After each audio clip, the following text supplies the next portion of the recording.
You know, this is ironic coming from a guy who's talked so much about elements of realism and historical accuracy in movies and video games and whatnot. But at this point, I'm starting to miss the crazy over the top stuff.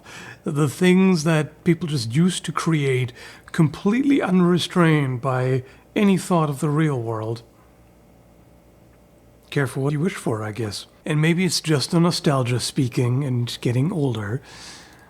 But I can't help but look at stuff like this, the cover of Rolling Thunder 3 on Genesis, and just think, man, I kind of miss this stuff. Cheesy, over the top, clearly nobody involved spent a second thinking about how plausible any of that is. Just pure mindless fun. I mean, there's a dude in an office shirt riding a motorcycle, firing a submachine gun, while getting jumped by a robo-dog with a post-apocalyptic armored dude with gas mask trying to shoot at him, and another guy in the front who looks like a spaceman, and there's so much going on. You can't help but chuckle at it. And it's colorful too, unlike every medieval movie ever that's all brown and gray. Also the audacity that some of these developers had, like straight up ripping off Arnie and putting that on the cover. It's like mildly altered face.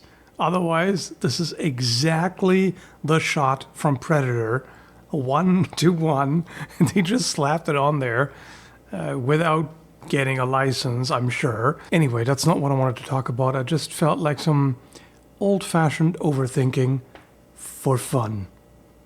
That's important to keep in mind, right? This is not criticism, any of this. This is just for fun, just looking at the stuff, taking it in, and marveling at what were they thinking, particularly the guns.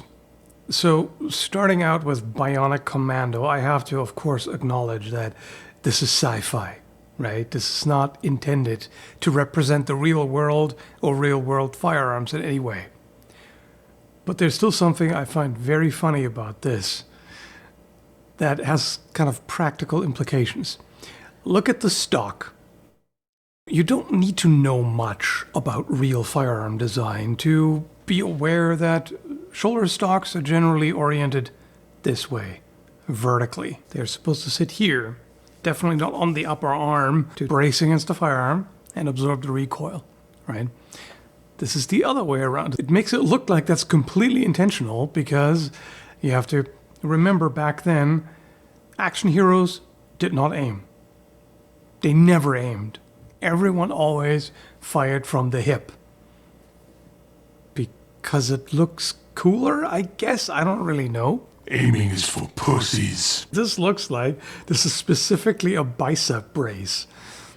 So it looks like he's just supposed to hold it like this, and he doesn't aim anyway, so he's just gonna do this number. The stock actually is curved to sort of wrap around his bicep, which is hilarious, especially combining with a scope. This scope is unusable. It is completely and utterly unusable. It doesn't matter what fantasy world you're in.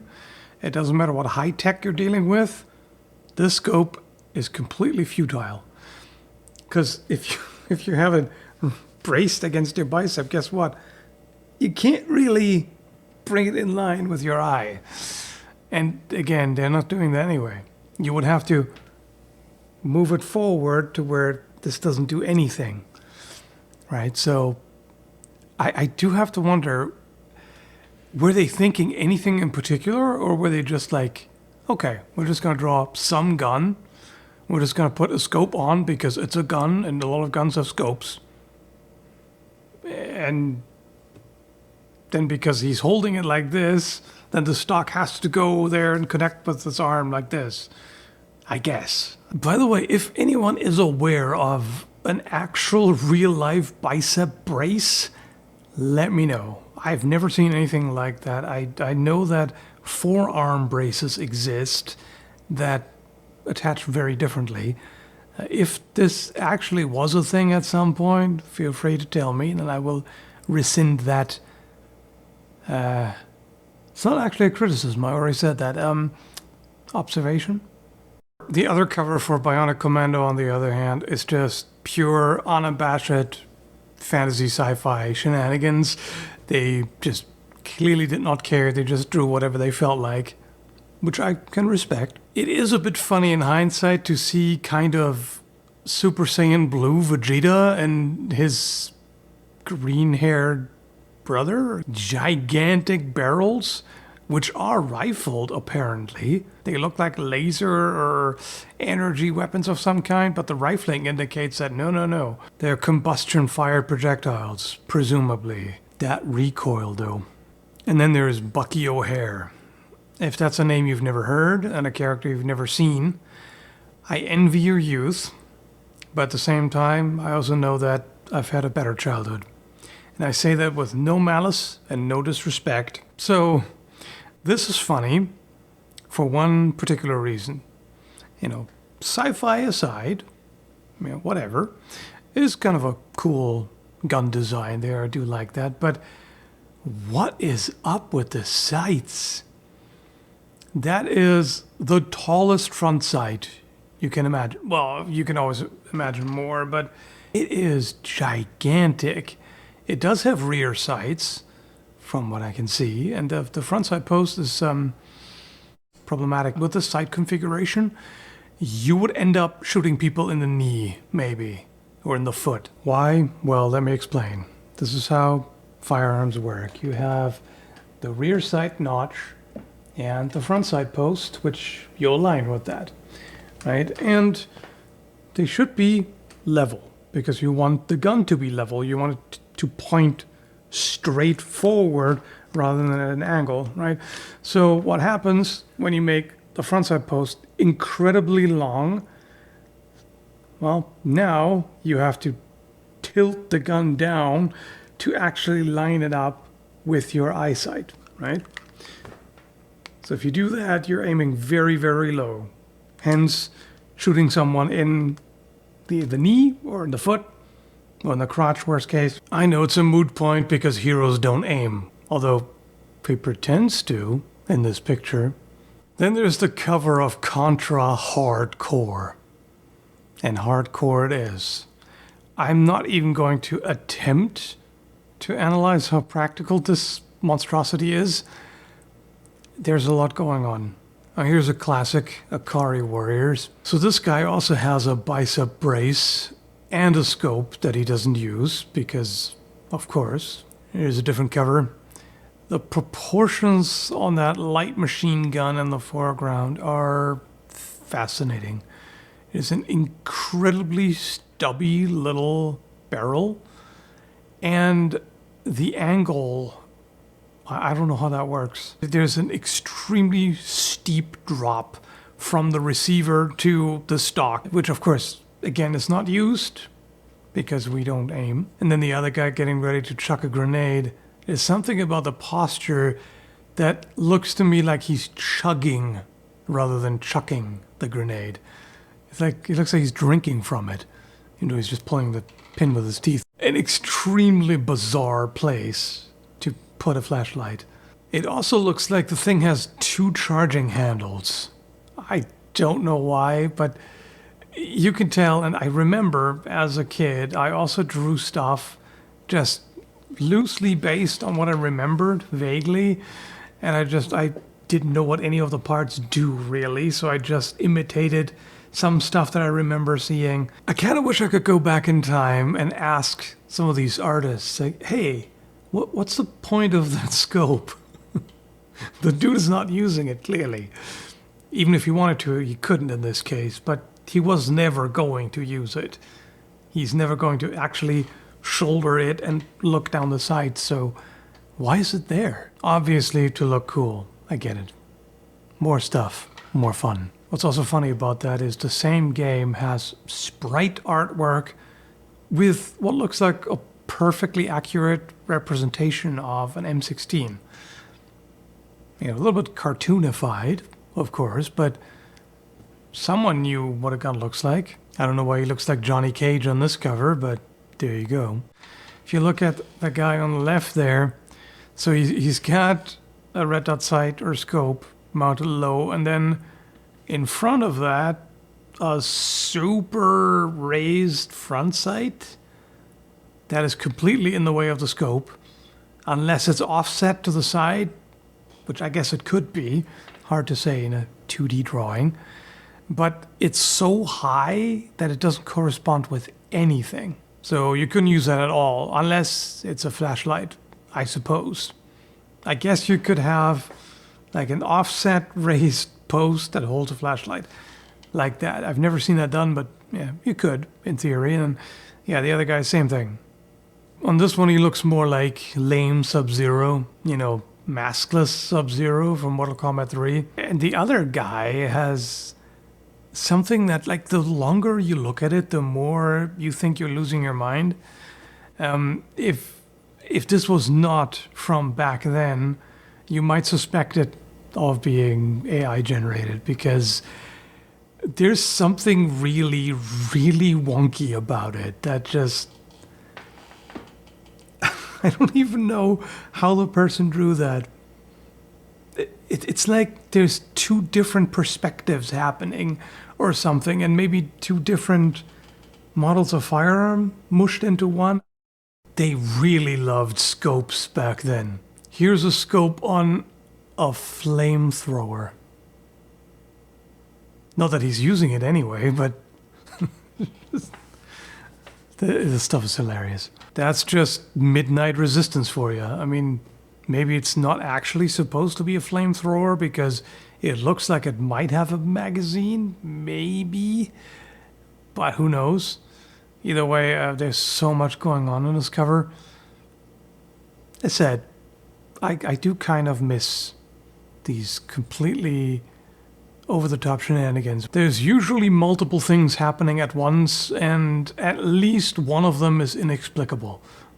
At least without context, I guess. And of course, just like nowadays, it depended entirely on the artist. Some were perfectly familiar with real-life firearms and represented them remarkably accurately. In fact, look at this. The guy in the foreground is actually aiming. His buddy isn't, he just sprays and prays, but one person actually aims. Whoa. The magazines are drawn perfectly realistically. You can see the way they're taped together with one sticking out a little bit more, so that when you want to reload, you just remove it, turn it around, and insert the second one. It's also hilarious how many guns from that time period were drawn as huge tubes. Just a handheld cannon, like a literal cannon. That's just a tube. I don't know how it's loaded. I don't know. It looks like you would have to front stuff it with an actual cannonball. Because that kind of projectile, unless it's a humongous amount of shot, and even then, where does it come from? Nobody cared. This is the kind of sci-fi gun design I like. There's a lot going on, but without too many random elements overcrowding the thing, right? So it's nice and angular. There's a lot of three-dimensionality to it, right? There's plenty of detail to look at, which is cool. It has a sight, holographic sight maybe, which again he refuses to use. Although the guy looks like he's too high to aim. This is something I actually don't miss at all. This kind of hyper gritty, dirty, mega edgelord art style. This was like quintessentially edgy 90s. The stuff I enjoyed when I was an edgy teenager. Big surprise. Although I remember even then it was too hyper detailed for me, right? Because there's just too much. There's just so many extremely dark shadows everywhere and extreme lighting, and everything is completely exaggerated to the point of, I don't know, trying to be more real than real, something like that. As said, hyper gritty. That's how I would describe that. And yeah, it's ugly, it's hideous. And the proportions are also always really weird. I'm not a fan of that. And it's so overloaded and overburdened with details that you don't even know what to look at and what is even the point. Like a handgun in the holster, I don't even know what is that. It's just an edgy, angular lump of something. You don't even know what goes where. You barely know where one object ends and the other begins. I don't know. It's too much. What do you think? Is it just me? What is in that magazine? It looks like darts, maybe? Like, I don't even know how to interpret that. Like, is this one magazine that's like clear or open or whatever on the side? Or are these two magazines? Are those two different types of ammo? Or is the thing on the right the cartridge and then the left like a spearhead basically that it fires? Is it supposed to be flechette ammo? It's kind of cool, but I can't help but be confused. All right, I saved the best one for last. Operation C on Game Boy. I'm just going to give you a moment to take in the thing he's holding. Double drum magazine, I guess, maybe? I don't even know how he's holding the grip. There's like this huge hunk of metal in the back that's clearly not a shoulder stock because it would never reach the shoulder. It's just like a big fat disc that he can barely cram his hand around and try to get to the really awkward skinny grip, apparently. It looks so awkward. It actually looks like it's designed to break your wrist, potentially. Either with the recoil or just from holding it, I don't know. I'm assuming the guy's facial expression is supposed to convey aggression, raw, manly aggression and anger directed at this giant mutant scorpion. But to me, it looks more like he's just in pain from firing this abomination. And finally, I'll leave you to feast your eyes upon this thingamajig from Body Count. No comment. Just leave it at that. I think it speaks for itself. Hope you found this amusing. Thanks for watching, and take care, folks.